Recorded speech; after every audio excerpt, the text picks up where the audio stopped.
Assalamualaikum warahmatullahi wabarakatuh. Alhamdulillah rabbil alamin.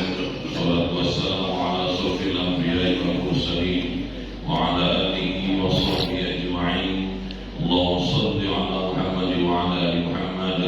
Rabbi shrah li sadri wa yassir li amri wahlul 'uqdatam min lisani yafqahu qawli. Bapak-bapak, ibu-ibu yang dirahmati Allah, syukur kita sama Allah Subhanahu wa taala karena dengan izin dan kuasa Allah di akhir bulan Jumadil Awal 1444 Hijriah masih hidup kesehatan kesempatan oleh Allah, kita sama-sama pada silaturahim di masjid yang sama kita cintai ini dalam rangka bersih majelis taklim. Salawat beriring salam kepada Rasulullah Muhammad sallallahu alaihi wasallam yang insyaallah kita akan bersyafaat mulia di akhirat kelak. Bapak Ibu hadirin yang dimuliakan oleh Allah Subhanahu wa taala. Allah Subhanahu wa taala menjadikan manusia di permukaan bumi Allah Subhanahu wa taala. Tujuannya adalah ibadah kepada Allah. Maroko besok. Sebutan juara 3-4 lawan Argentina kan? Karena sudah dibongkar oleh Allah Subhanahu wa taala dalam surah Al-Baqarah. Dari surah Al-Baqarah Bapak Ibu itu sudah sama mengetahui Kroasia. Kroasia. Lawan siapa? Kroasia. Malaysia. Oh, Maroko lawan Kroasia ya. Sebutan juara 3 kan? Ditawarkan dengan laut nolak pada saat ditawarkan dengan agama ini kepada Nabi Adam menyimpulnya. Maka kata Allah Subhanahu wa taala dalam hadis qudsinya, maka manusia ini termasuk orang yang zalim dan aniaya. Nah, tetapi itu tidak terlepas dari rekayasa Allah. Karena Nabi Adam sanggup memikul agama ini, maka Allah Subhanahu wa taala berkenan menurunkan tuntunannya. Kalau menurut bahasanya itu tidak gampang kacau. Jadi kalau mau memiliki agama itu pasti tidak kacau baik hidupnya di dunia maupun di akhirat. Jadi kalau ada manusia yang masih kacau hidupnya lain beragama dikoreksi. Gila-gila benar tak kalau dihukum agama, baik dalam diri diri maupun dalam kehidupan dia, amrul min Allah maupun amrul min nas. Macam itu ni kan, tiap kajian subuh, tiap ini, tapi hidup tambah kacau Pak. Hidup tidak menentu, berarti ada yang salah dalam diri kita ini. Sebab kalau orang beragama itu pasti hidupnya tidak akan kacau. Karena setiap hari dia ngomong sama Allah, Rabbana atina fid dunya hasanah wa fil akhirati hasanah wa qina adzabannar. Dan di antara itu ni tak kata yang tidak hafal. Jangan tengok sebuah cak itu ni budak kecil lagi hafal dengan doa itu. Tapi ngaku hidupnya kacau. Berarti ada yang salah dalam dia beragama itu. Makanya dengan izin dan kuasa Allah Subhanahu wa taala, Allah menyangguhkan Nabi Adam untuk memikul agama ini, maka Allah turunkan tuntunannya, yaitu dengan Al-Quran dan Sunnah.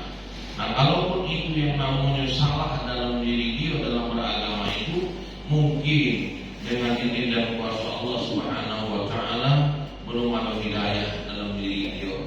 Makanya kata Nabi, orang yang bertambah ilmu tapi tidak bertambah hidayah, maka dia tambah jauh dari Allah Subhanahu wa taala. Ulangi Pak, Ibu, orang yang bertambah ilmu tapi dia tidak bertambah hidayah, itu orang tambah jauh dari Allah Subhanahu wa taala. Artinya apa? Ilmu yang ada sama dia, ilmu yang dia serap, ilmu yang mungkin Allah tunjukkan sama dia tidak dipakai untuk ibadah kepada Allah, akhirnya bertambahlah jauh dia sama Allah. Nah, jadi raja itu Pak harus ada ilmunya, itulah Fir'aun, sehingga dia bisa jadi raja. Tapi hidayah itu kepada Allah, hingga dia ada ibadah sama Allah. Nah, jadi orang kaya itu pakai ilmu Pak. Kalau tak kasih ilmu, tak mungkin baca jadi orang duit. Tapi dia tak terkasih hidayah, akhirnya dia tambah jauh dari Allah. Ya kan?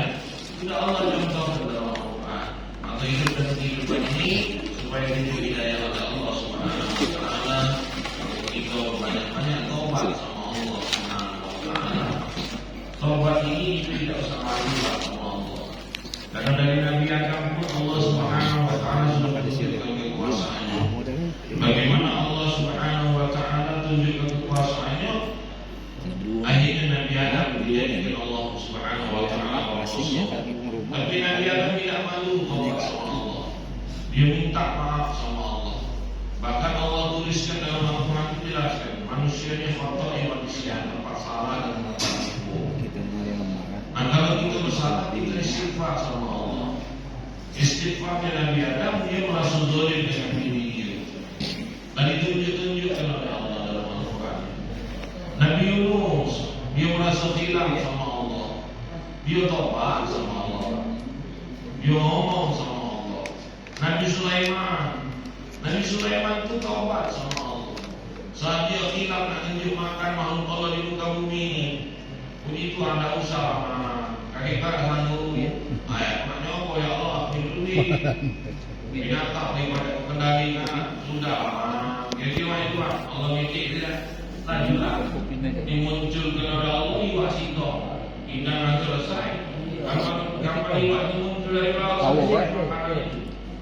Baru Nabi Adam, Nabi Sulaiman bertobat sama Allah. Berarti Pak, setingkat Nabi baik, lagi ada khilaf di hadapan Allah. Dan kita jangan merasa Nabi lagi main itu, apalagi kita jangan. Karena itu sudah rekayasa Allah. Orang Nabi itu nak Allah itu manusia biasa dulu. Kamu cek itu. Nah tapi Allah kasih dia hidayah. Sehingga ilmu yang ada sama Nabi-Nabi dan Rasulullah jadi bermanfaat. Memang perbiayaan yang dihindari Bapak Ibu. Kalau Nabi dan Rasulullah salah langsung Allah tersebut dengan firman itu. Nah kita ini kan tak katanya dua Pak Ibu. Salah dianggap benar. Benar pun kadang-kadang diromong itu oleh iblis ni. Tidaklah kalau nyawa badan naik. Oh itu tak salah itu. Nah kita tobat sama Allah. Rasulullah sallallahu alaihi wasallam bersabda, "Kullu bani Adam khata'un wa khairul khata'in at-tawwabun." Setiap anak Adam itu bersalah dan sebaik-baik orang yang bersalah adalah mereka yang meminta ampun sama Allah Subhanahu wa taala. Maka kita dianjurkan istighfar ini. Dalam hadis yang dikatakan oleh Rasulullah sallallahu alaihi wasallam, apa kata Rasulullah SAW? Wa'adli isai'atal hasanah tamuha. Iringilah perbuatan baik dengan perbuatan buruk, dengan perbuatan baik. Niscaya akan menghapuskan kesalahan itu, kesalahan akan terhapus. Makanya disuruh beristighfar oleh Allah Subhanahu wa taala. Karena setiap Bani Adam ini kotor kata Nabi punya salah. Dan sebaik-baik orang yang bersalah yang dirancang-rancang bertobat. Halakal musawwifun kata Rasulullah. Celakalah bagi orang-orang yang suka menunda-nunda tobat kepada Allah Subhanahu wa taala. Kaki merah. Nah, jangan kaki. Makanya kita tu beristighfar sama Allah minimal 3 kali kita semayang. Nah, makanya kita anjurkan kepada saudara-saudara kita sama-sama. Kapan sudah semayang beristighfar 3 kali. Baru nak ngecur lah saudara. Ya kan? Istighfar kepada Allah. Karena memang semayang itu doa dalam Allah kita jelaskan. Solat itu doa Pak. Ambil firli warahmi wajiburi. Jadi jangan sampai dikatakan ngomongin tidak berdoa kan sudah semayang langsung lari. Bukan, itu kan doa itu. Ambil firli warahmi wajiburi warahmi. Urai Pak. Kalau kita aku ni kalau macam yang murai ke barang itu kalau nak 2 jam. Ambil firli warahmi wajiburi warahmi warzuqni wahdini wahabini wa'afani ta'afan. Kalau sikap bahasan baik 10 menit, berarti 80 menit. Baca 2 cangkir, kopi habis barang itu kan. Murai ke barang itu 2 Ya. Nah artinya dia semuanya itu. Artinya dia doa sama Allah. Tapi ini adalah istighfar. Ya. Jangan masuk ke dalam semayang Pak. Sebab ahli fikih ingat tu. Kalau kita nambah-nambahi kalimat di semayang itu banyak batal semayang kita. Memang dia anjurkan Nabi atau doanya yang sujud terakhir. Allahumma inni as'aluka husnul khatimah, Allahumma tubni taubatan nasuha qabla al-maut, ya muqallibal qulub tsabbit qalbi ala dinik. Memang itu yang dianjurkan Nabi. Oke? Tapi supaya kita tambah khusyuk, makna dalam hati. Sebagian ulama fikih atau nambah kalimat dalam sembahyang itu disembah dalam sembahyang itu, Pak. Namun pula ahli fikih kalau tambah. Ya lalu Kak Rahman, ada Kak Saiful, ada yang apa? Tidak ahli fikih ya loh bapak-bapak ibu-ibu.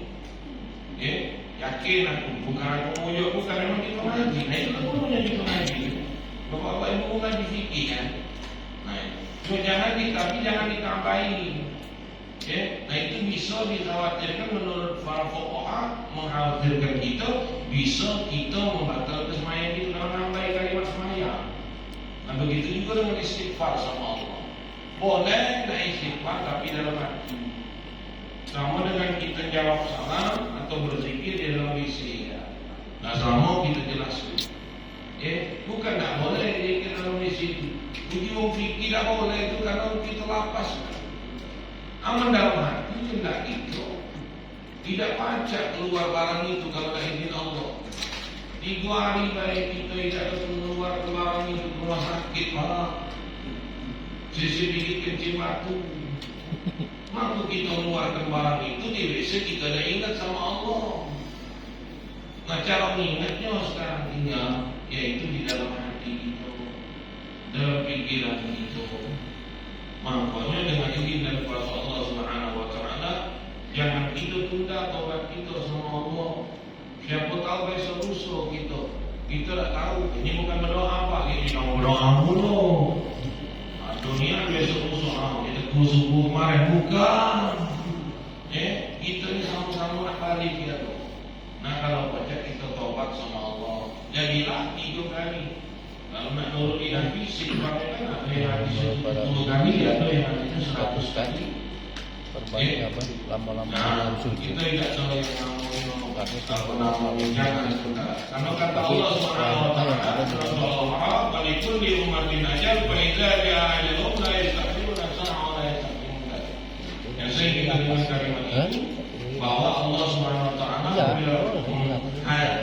yang sudah sampai ajalnya dan baca mundur atau maju walaupun saat. tapi kalau dia Jangan sampai hari-hari itu masa-masa itu dosa-dosa tertumpuk dalam urusan mau datang.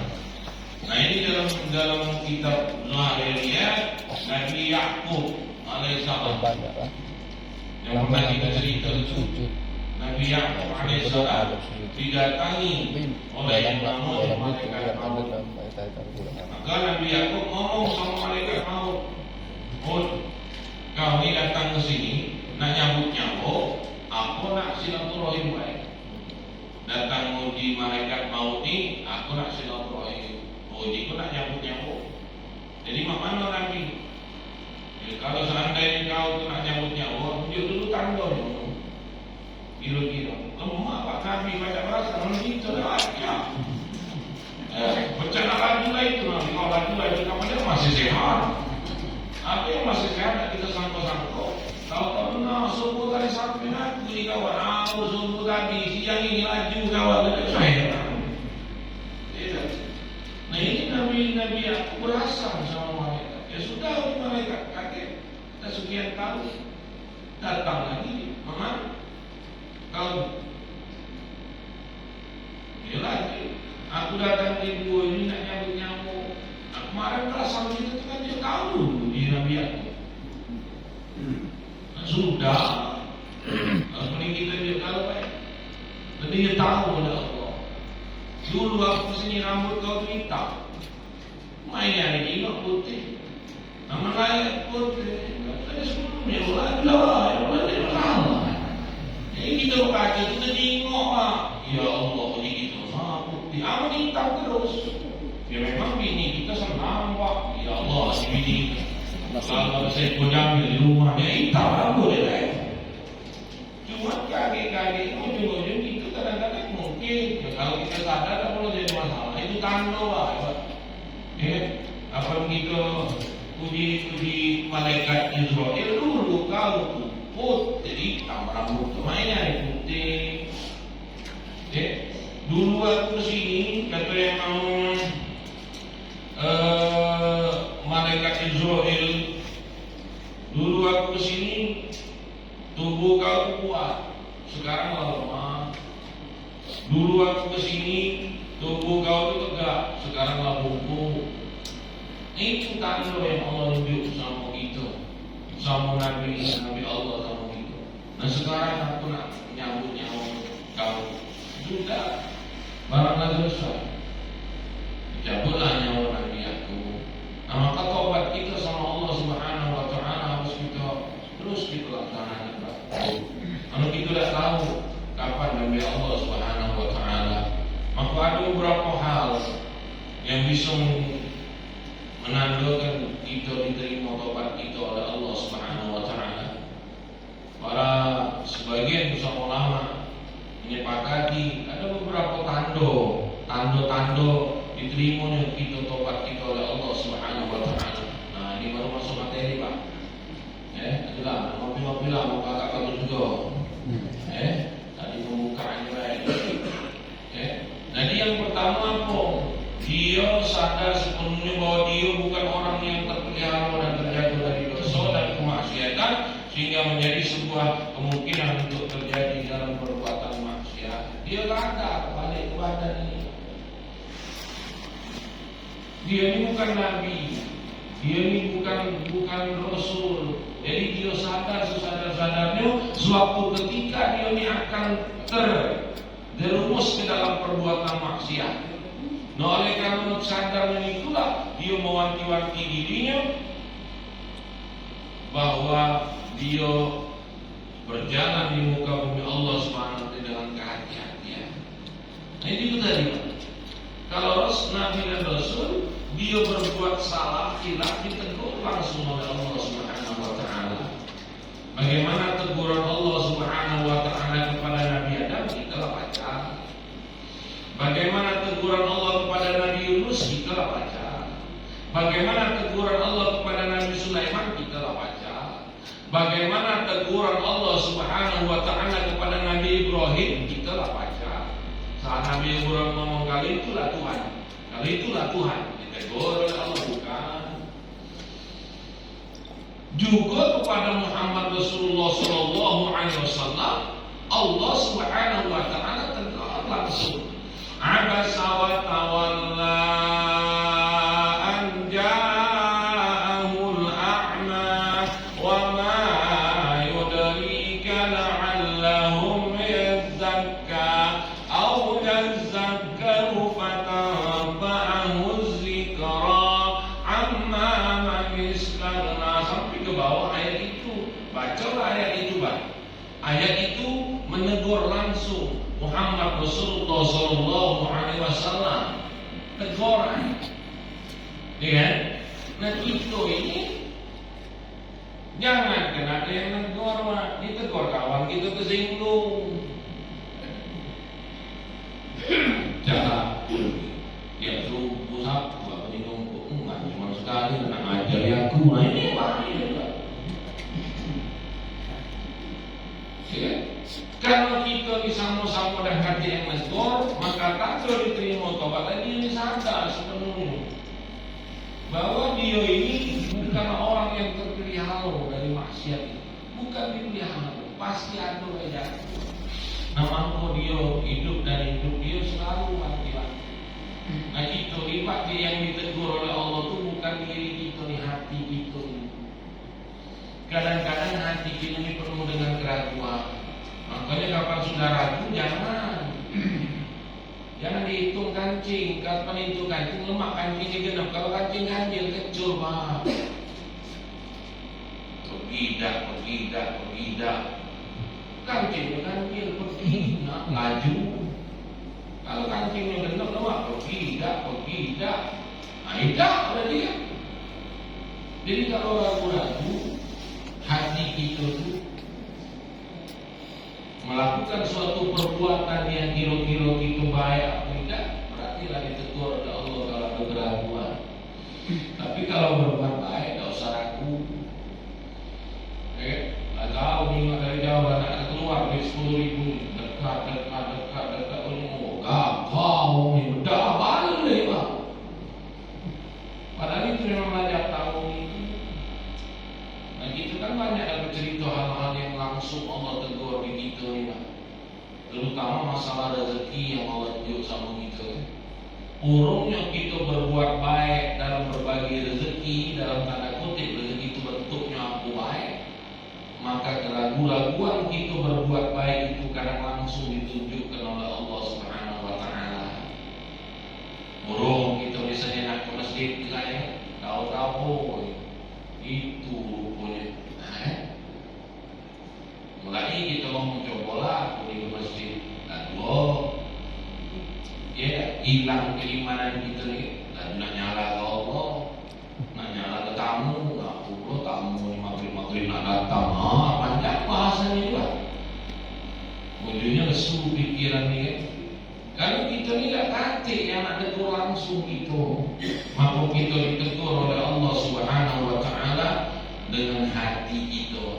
Nah, makanya hati itu isinya apa? Ilmu. Makanya benarlah kata Nabi dalam dakwah pada kalau darah itu baik selama 2 tahun. Makanya kata Profesor Dr. Aflatun Mokhtar atau motif hadis beliau sampai hari ini kita masih ingat apa kata beliau, bertanyalah pada hatimu. Dan sesungguhnya jawaban yang benar itu ada dalam hatimu.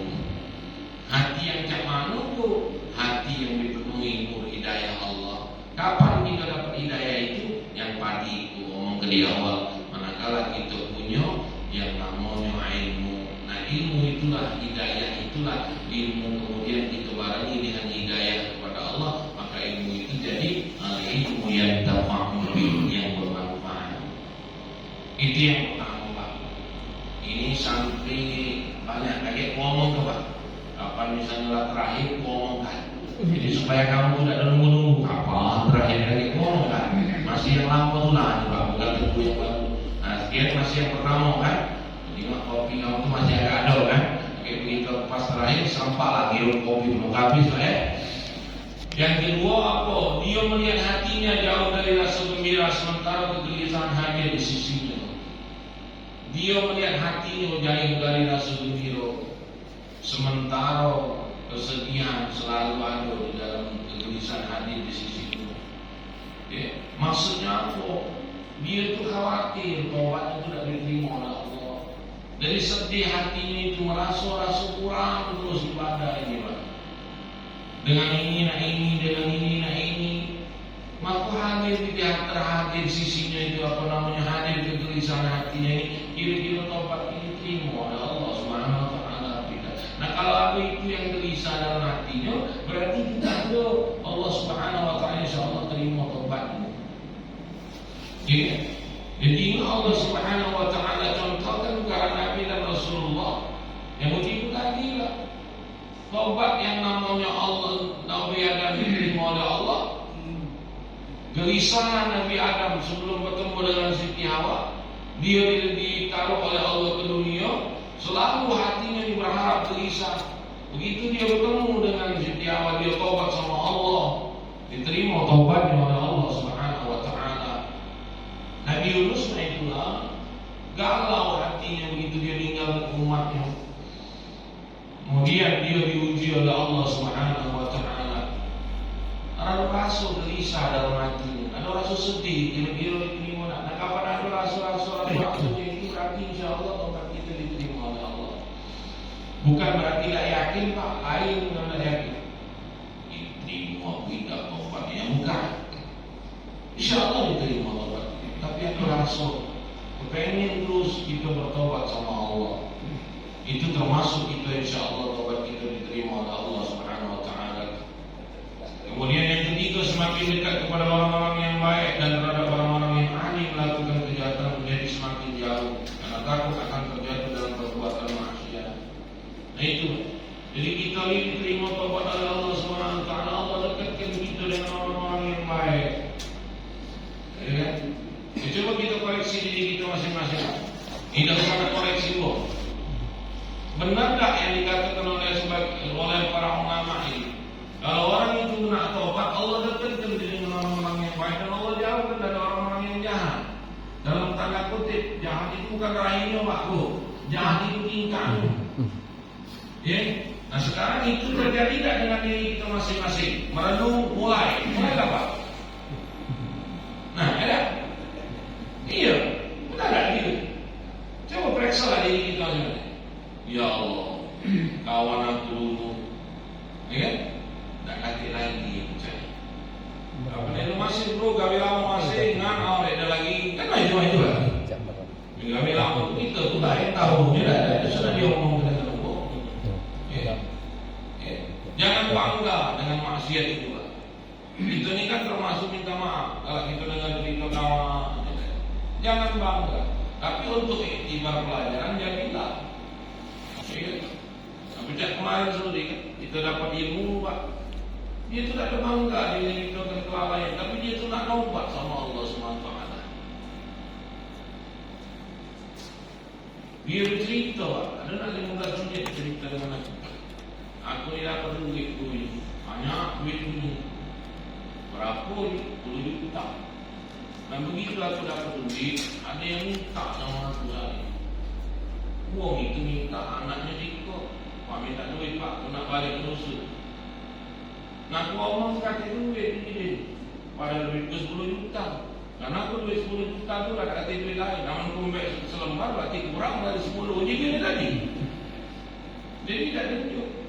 4 jam dari dia berlari tu. Ada kawan aku keluar tunjuknya oleh kawan aku duit dengan 200 di bapak lari. Begitu aku tengok, tidak masuk di akal aku. Tak kata lagi nyawang itu. Apa mereka 4 jam dari situ terkabar dari rumah bawa budak dia demam anaknya, demam panas tinggi. Singkat cerita habis duit itu, nampai 3 juta, 3 juta lebih. Nah jadi kan menceritakan tentang kemaksiatan dia, ya tentang kebuyanan dia. Tapi dia itu nak tunjuk tahu sama kita, jangan sampai 3 wiki yang kayak bahwa rezeki yang Allah tunjuk sama kita itu pasti ada punya orang lain. Anda kawan ni kadang-kadang cerita kemaksiatan itu bangga kecil kan tumpai 10.000 aku ni sekali duduk 50. Nah ini yang lain. Entah ni yang maksudnya judi mampu menganti ke botol mampu aku dulu 4 botol. Kan mampu lagi terkapar. Tapi kalau kita menunjuk pelajaran mari tak perlu jadi masalah. Nah kali Allah jauhkan itu dengan orang-orang yang jahat. Nah kalau itu sudah terjadi dengan kita, insya Allah bapak kita diterima oleh Allah Subhanahu Wa Taala. Dan itu sudah kita rasakan kata maka itu suruh merenung sebentar tadi. Benar tak omongan itu? Sudah kata merenung walaupun 5 detik benarnya Allah akan jauhkan. Tapi kalau dia semakin tobat, Allah dah jauhkan, berarti belum tobat, dia tercecah namun bikin Tuhan. Maknanya Allah tu kata berfirman wa minan nasi may yaqulu amanna billahi wa bil yaumil akhir wa ma hum bimu'minin. Maksud kita ni itu kami gala kamu jadi sebagian manusia di Allah Subhanahu Wa Taala mengaku beriman sama Allah, padahal mereka tidak beriman di Allah Subhanahu Wa Taala. Yukhadi'un Allah walladzina amanu. Mereka tidak menipu Allah dan orang-orang yang beriman. Kama yakhda'una illa anfusahum. Mereka tidak nipu siapa-siapa. Mereka nipu diri mereka. Mangkanya hati ini hati nurani Bapak Ibu. Tak hati manusia pada saat dia merenung dewek dia akan ngomong, nak lemahnya aku berbuat maksiat hari ini. Tak hati sebandit-bandit apa uang, kapan dia sudah ketipu merenung dewek, pasti dalam hatinya, oh salah perbuatan aku. Kalau kita ni punya hati nurani, yang pernah kita terangkan, nur itu cahaya, maka disebut hati nurani. Jadi ada sembarang kalimat hati nurani. Hati nurani, hati yang bernurnya. Mana bu? Ialah hati kecil tadi nah. Kapan nur itu timbul? Saat kita merenung dewek. Makanya kita ni disuruh tafakkur untuk menemukan suatu ilmu. Makanya induk segala ilmu, uji wong filsafat tadi. Makanya uji kita ni oleh orang yang agama ini, induk segala ilmu adalah Al-Quran dan hadis. Tapi kalau Al-Quran dan hadis ini tidak dipakai uang, maka uang akan ngomong induk segala ilmu itu filsafat, filosof namun uangnya yang pernah kita terangkan. Maka mereka mendapat ilmu dari mana bu? Dari mereka baca mesin lampu itu pasti ada kabel, pasti ada ini, pasti ada ini, pasti ada ini. Maka mereka bertiur.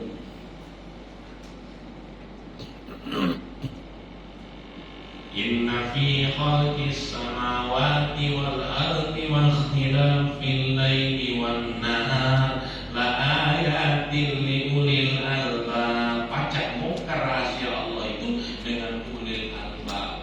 Siapa yang ulil albab? Alladzina yadhkuruna Allah qiyaman. Dia berpikir tentang penciptaan langit dan bumi. Dia berzikir sama Allah.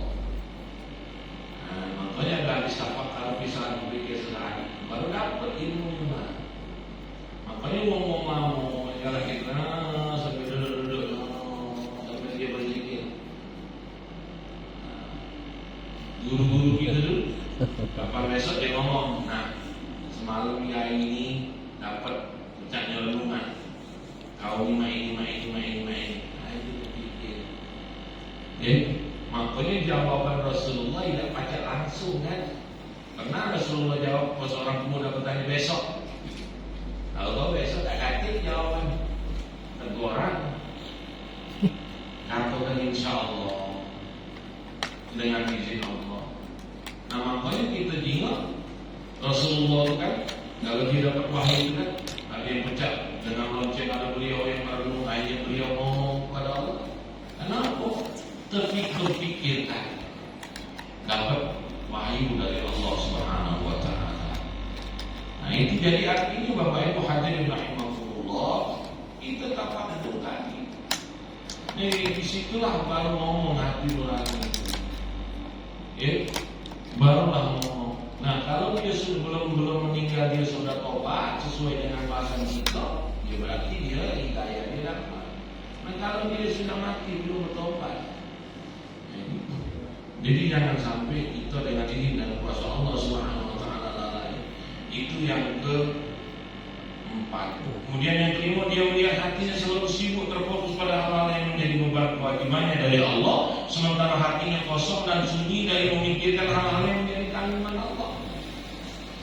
Ya, dia melihat hati itu selalu sibuk pada hal-hal yang menjadi beban kewajibannya kepada Allah. Dia menyimak hatinya itu selalu sibuk untuk ibadah maksudnya. Karena beban yang Allah tunjuk ke sama kita ni yang pertama kali kan agama tadi. Atau tidak agama kacau. Kalau kita punya agama kita tidak kacau, maka kita jalankan kewajiban agama ini. Apa kewajiban agama ini itu? Islam tadi. Uji kawan isya subuh lohar asar maghrib. Islam tadi syahadat, sholat, zakat, puasa, haji. Ya kan? Kewajiban sibuk dia dengan kewajibannya untuk menjalankan perintah Allah dan kosong hatinya ini untuk hal-hal yang sudah jadi tanggungan Allah. Contohnya rezeki tadi. Tidak susah, tidak sumpah dia. Pokoknya yang penting usaha berjalan. Tidak dia sumpah. Nah, dapat 100.000 hari ini mati selesai pokoknya ini.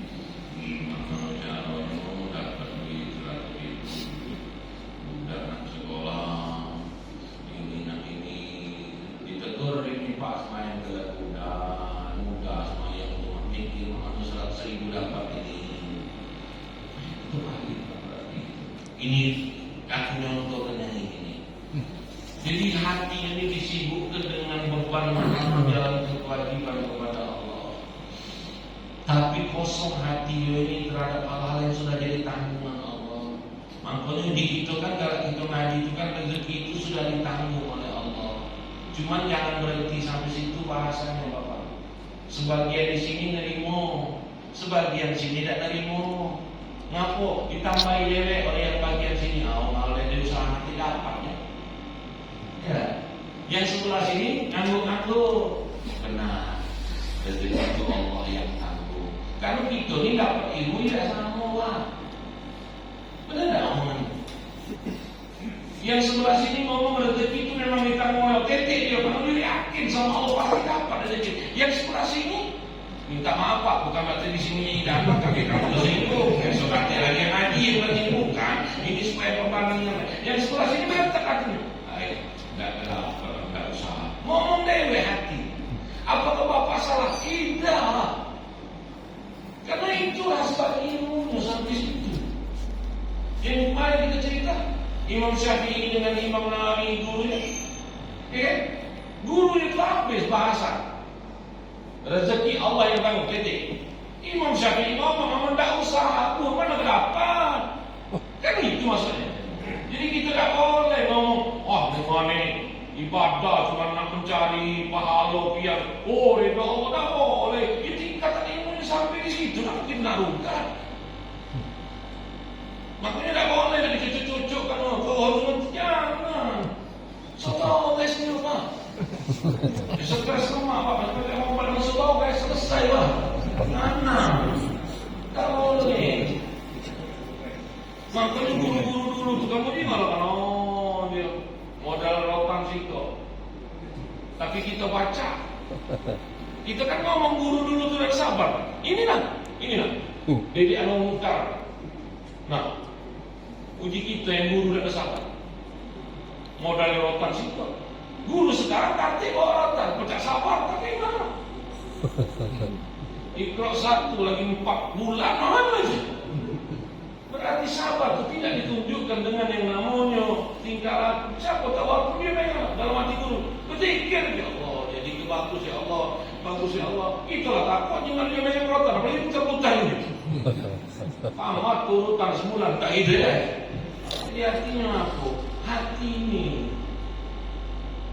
sampai di situ tingkatan ilmu dia, silakan tidak masalah. Akhirnya apa yang terjadi? Imam Syafi'i berusaha, gurunya di rumah.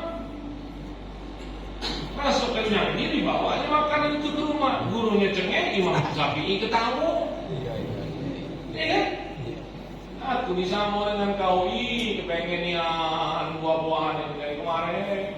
Makanya begitu kau ngomong nak buah-buahan, mendekat aku, ya Allah, pasti datang rezeki.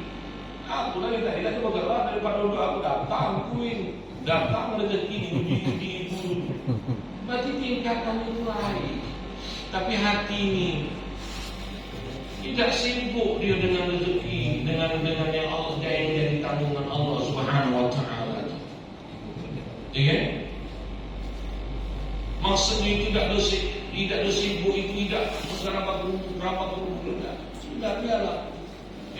Akhirnya apa yang terjadi?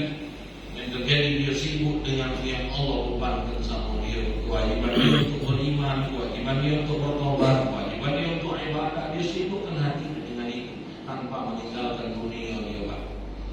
Tetap dia berusaha, tapi hatinya tidak sibuk. Makanya peringatan Allah itu benar. Faiza qudiyatis shalah fantasiru fil ard wabtaghu min fadlillah wazkurullaha katsiran. Sudah kau sembahyang, bertebaranlah ke muka bumi ini, cari rezeki yang tunjuk, kata Tuhan, tapi banyak-banyak ingat sama Allah supaya kita tidak termasuk yang lalai tadi. Nah ini yang kelima, yang keempat, terakhir Pak. Yang terakhir Pak. Janganlah kopi terakhir. Ya, masih yang terakhir beda. Dia melihat hatinya sibuk. Kalau berfokus pada hal yang kewajiban akhir. Yang terakhir teman ya. Kemudian lisannya terjaga selalu membiasakan berfikir dan menyesali kemaksiatan yang dia lakukan. Ini sudah abai hati. Ahabul a'mal ila Allah hifzul lisan. Amal yang paling dicintai oleh Allah Subhanahu wa taala adalah menjaga lisan dia. Jadi ada itu abai hati tadi dia lisan yang terjaga selalu membiasakan berfikir dan menyesali kemaksiatan yang dia pernah lakukan. Itu lisan. Jadi lisan terjaga, dia wahifzul lisan, dia jaga lisan, berfikir sama Allah Subhanahu wa taala, tidak dengan izin dan kuasa Allah Subhanahu wa taala, dia sibuk yang namanya ngakui Allah. Ya, lisan ini Pak Kalau kita ngakui sama manusia di belakang itu udah tahu. Tapi kalau kita sudah ngakui ya Allah, kesalahan hidupnya ya Allah, makhluk dunia ya Allah, berutuk terus sama Allah. Usaha itu kapal baru ya Allah, mana kopi ya Allah, itu geramnya.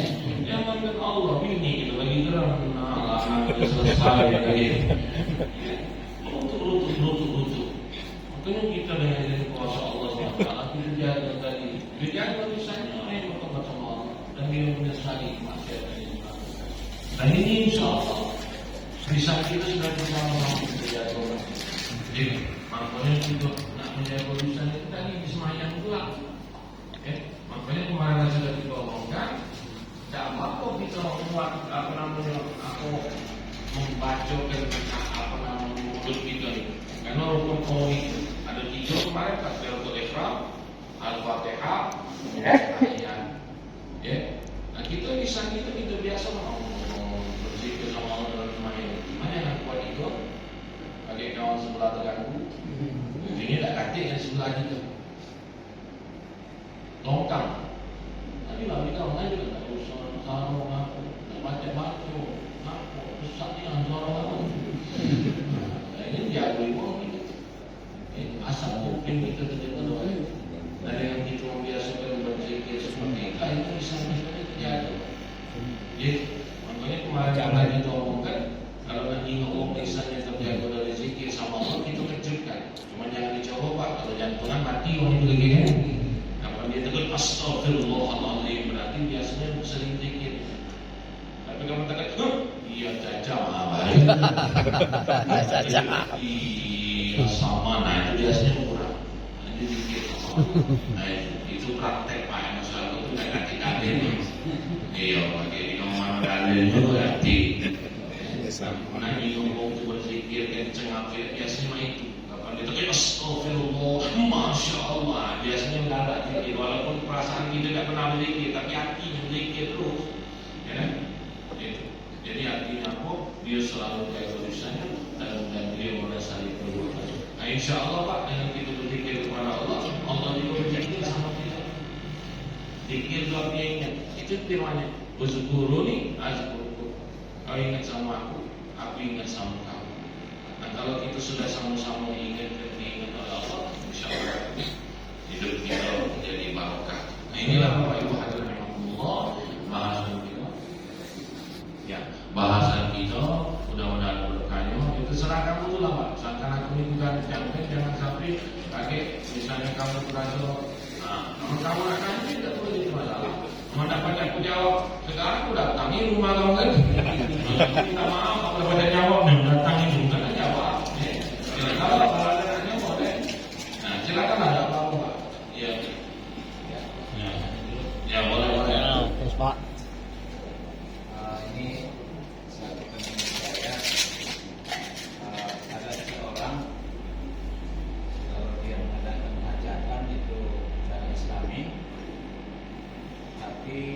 Selama saya lihat dia tidak pernah ke masjid atau ke pesantren. Pernah saya komunikasi dengan dia bahwa salah satu iman dan Islam dia percaya. Artinya kehidupan dunia ini kehidupan, tapi katanya kalau sudah mati apa pun tidak ada siksa kubur, tidak ada akhirat dan lain-lain. Kalau sudah mati. Nah sekarang sebenarnya kalau ada orang seperti ini, apakah masih disolatkan kalau dia sedang mati atau bagaimana Pak? Terima kasih.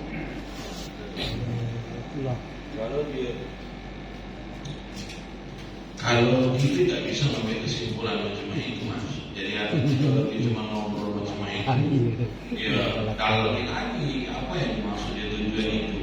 Sebab kan di zaman Rasulullah ada seseorang yang dengan ditindak kuasa Allah Subhanahu Wa Taala matinya dibunuh oleh sahabat beriman kepada Allah Subhanahu Wa Taala. Tapi dia ditegur oleh malaikat Rasulullah, dia mati bukan karena jihad di jalan Allah. Apa dia mati memberi diri? Gua nggak tahu. Itu sikap. Yang kedua ada pada zaman Rasulullah juga orang yang tidak tahan dengan siksaan kaum kafir Quraisy. Maka mulutnya ngomong kepada kaum kafir gitu. Aku beriman kepada Allah kepada Rasulullah. Dia ajukan permasalahan kepada Rasulullah, maka Allah jawab juga kepada Rasulullah. Sungguhnya dia itu beriman sama Allah, hatinya sudah beriman sama Allah Subhanahu wa taala. Tapi kalau dia dari mulutnya sampai hatinya sudah ngomong macam itu, dia sudah masuk dalam termasuk kafir. Sudah termasuk orang yang mengingkari tentang adanya siksa kubur, tentang adanya akhirat. Nah, orang berarti dia itu mulutnya mana yang beriman kepada Allah Subhanahu wa taala. Apalagi sampai dengan izin dan kuasa Allah dia tidak menunjukkan keislaman dia. Makanya kata Rasulullah sallallahu alaihi wasallam dengan bapak-bapak ibu-ibu sekalian ini, ada hadis ini yang sahih. Apabila kau jenguk seorang laki-laki menuju masjid, pas hak kata Nabi, kau tu bersaksi kepada Allah bahwa dia sudah beriman sama Allah Subhanahu wa taala. Jangan main-main, Pak. Begitu kamu telah dijenguk oleh kata Allah, kata Nabi tadi Rasulullah mengatakan kalau kau jenguk seorang laki-laki sudah mau masuk masjid, pas hak kata Nabi, bersaksi kau sama Allah bahwa dia sudah beriman sama Allah Subhanahu wa taala. Baru nak menuju masjid, entar ini nimpang, tak tahu enggak. Entar cuma di belakang sini, di sini kan. Pas nak zuhur, kapan ini nak lewat. Tapi Nabi sudah ngomong macam saking sangko baiknya gitu. Tapi kalau dia sudah ngomong macam itu, benar jika ayah dia tadi dengan aku dengar, mana beriman? Dari mulut juga sudah ngomong macam itu. Nah sekarang dalami lagi, memang tak beriman. Kalau memang dia sudah nyata tidak beriman kepada Allah Subhanahu wa taala, memang tak perlu gitu semayang. Berarti dia tidak iman sama Allah Subhanahu wa taala. Berarti dia bukan orang yang bertuhankan sama Allah Subhanahu wa taala, Mas. Mana pacak kita nak ambil kesimpulan macam itu kalau kita memang dalami. Sebab ini pernah terjadi, Mas. Ini cerita nyatanya. Sama dengan kasusnya, tapi dia tidak ngomong ini cerita nyata, Pak. Sekian puluh tahun yang lalu. Mungkin Bapak pernah dengar ceritanya. Ada yang meninggal, komo tu tanya, Mang, siapa meninggal, Mak? Iya, Bu. Nak kamu semayang, tak tidak, Mang. Datang mamang itu malam lama, aku ni ragu mana? Ya aku ni lama, kata tanya dengan dia. Jangan kita semayang, pakai kopi lagi jarang bunyinya, Mas. Ini cerita nyatanya. Aku tanya balik sama dia, mana bininya, Mang? Mana bininya galak, aku ingat terus semayang. Anaknya galak, nah semayang kau, Mang. Dibalikin dengan aku. Kenapa kau mau mama itu, Mang? Tidak mungkin secara logika, Mang. Kalau dia ini bukan anak bininya tu diizinkan semayang, kalau dia ini bukan orang Islam. Dibalikin dengan aku, ya sudah, aku semayangnya, kau tanggung dosanya, aku tidak kalah. Cuma dosa, lagi aku tanggung. Nah, nanggung dosa kamu, dibalik ya, Tuhan. Itu, Mas, itu kejadian nyata dengan aku. Dia pun ragu. Nah makanya jangan malu, Pak. Tunjukkan bahwa kita ni Islam. Jangan pura-pura tapi dia mau ke Allah. Ya tak? Kemana-mana bawa kopiah, kapan ingat kue kalau isi kopiah. Islam yang bata halifah itu salah. Berarti Islam yang kali tidak boleh halifah.